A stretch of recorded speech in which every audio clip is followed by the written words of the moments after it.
Hey there, welcome back to the Path to Zion podcast, where we are rediscovering the ancient way. It is time for another audio edition. Whether you are listening over at pathtozion.com or following along over on our YouTube account or somewhere else for that matter, we are in every app and possible audio, video program that's out there. So thank you for joining in today. Who are we? Who in the world are we? Are we Christians? Are we Christian Americans? Are we Evangelicals? Are we Catholics? Are we Protestants? Who are we? It is a question that I think would do us well to properly examine and answer, especially in this age as so many people's eyes are becoming open to their identity according to the ancient way.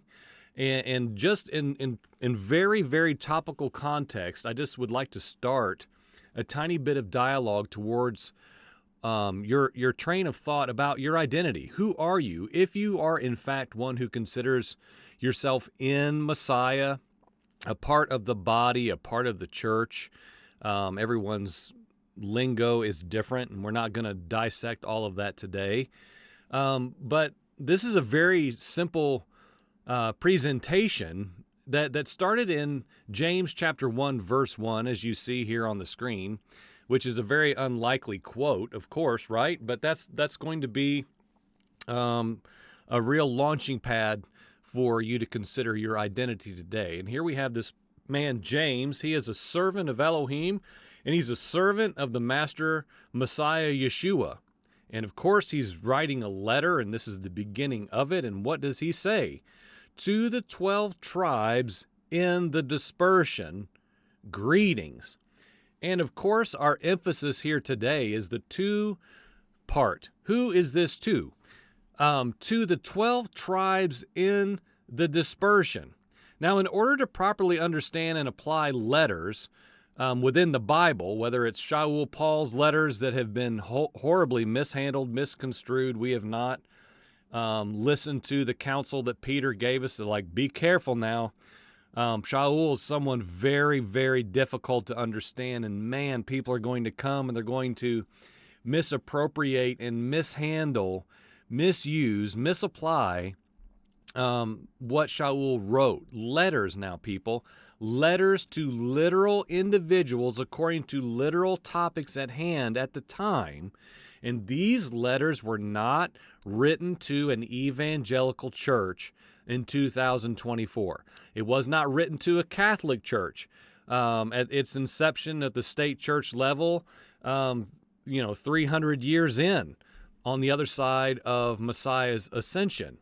These are letters that the authors understood who they were speaking to. They understood the context. They understood the prophecies. They understood what the Torah and the prophets foretold in regards to why a Messiah needed to come to create this one man underneath a one king reality.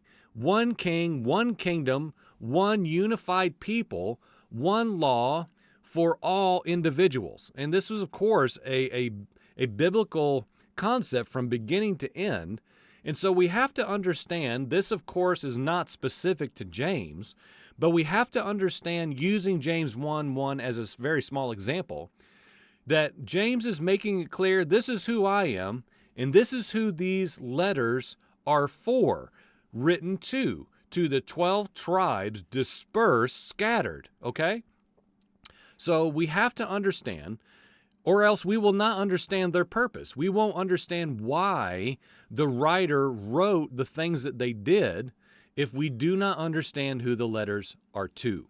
So in today's verse, and here in James 1:1, this principle, I believe, shines bright for us to see.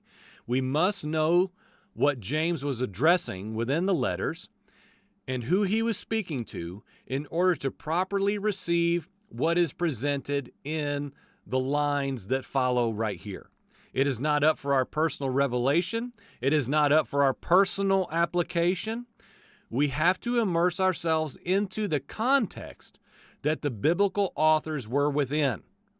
And we have to study. We have to be responsible to find and discover what these individuals were saying, free from our inherited Christian mindset.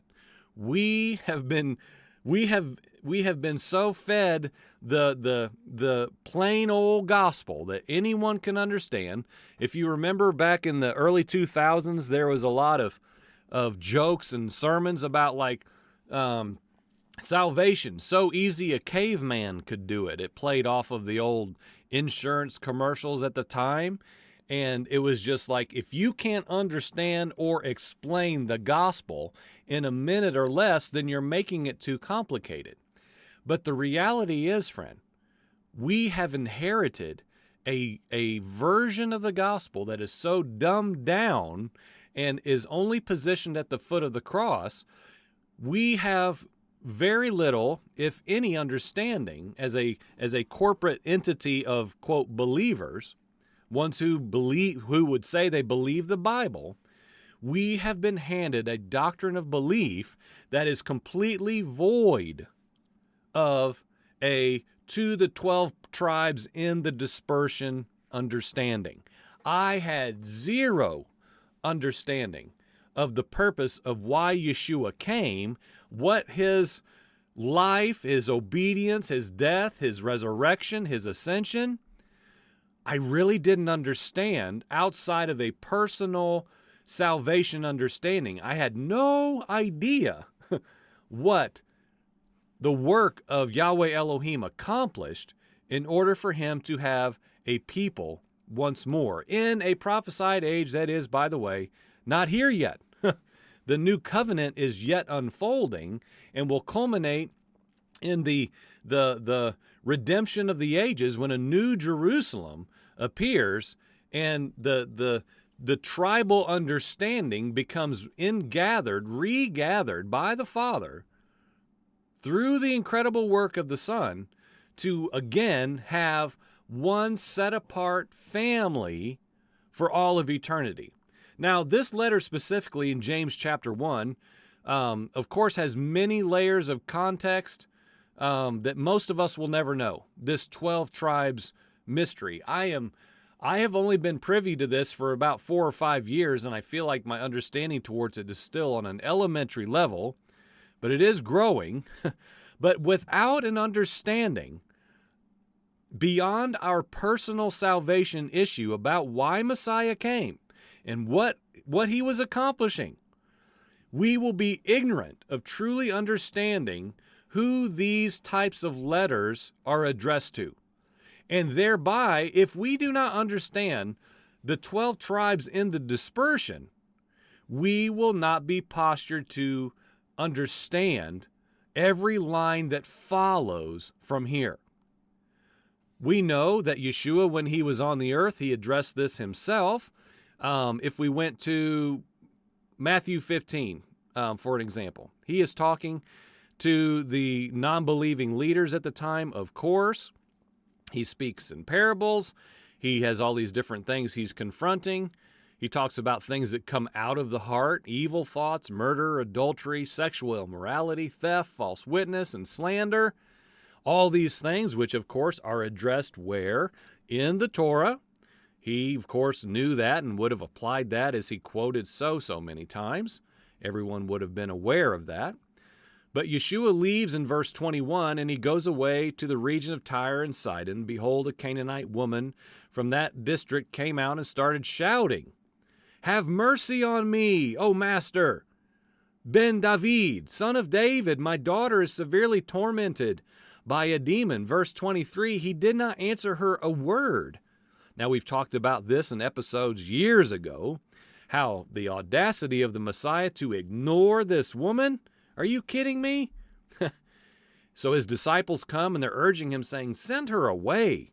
She keeps shouting at us. She's annoying us," they're saying. "Can you tell her to leave? We're not going to, but you can." In verse 24, Yeshua responds, and as I've talked about and brought out of this text when we've talked about it in other episodes previous, he ignores her at first in verse 23, which we would say, how dare he? The Messiah would never really do that. No, he did. And in verse 24, his ignoring her turns to offense because he says, "I was sent only to the lost sheep of the house of Israel." Now, we know how this unfolds, and she calls him master in verse 27, and she is humble to a great magnitude. He even tells her in verse 28, "Oh, woman, great is your faith. Let it be done for you according to what you are asking. At this very hour, your daughter will be healed." And then he leaves again. But this verse that we have here in 24 is Yeshua saying the same thing that James is saying to preface the beginning of his letter in James chapter 1. Messiah was sent to the lost sheep of the house of Israel. And so the reality that we have here that can be explored to great length, and many people do, if we believe that we are merely Christian evangelicals in some apostolic church, we will not be able to make it into the new age. We won't get in because there is no illusion, there is no inkling of thought towards a new church that Jesus started somehow becoming the church, becoming the body, becoming Yahweh's people. It is a perpetual covenant promise that goes all the way back, of course, to Abraham and his seed. We can follow this if we're smart enough, which I'm barely even getting there to even crack the door open. I know many brothers who can explain this in great measure and walk you through Abraham all the way to New Jerusalem. We did that several nights ago on a Zoom call. I'm getting closer. But the promise to Abraham has got to be fulfilled, which is leading through this door of the dispersion of the 12 tribes.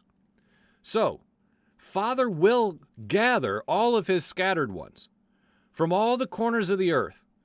There will be one group of people under the banner of Messiah Yeshua, period.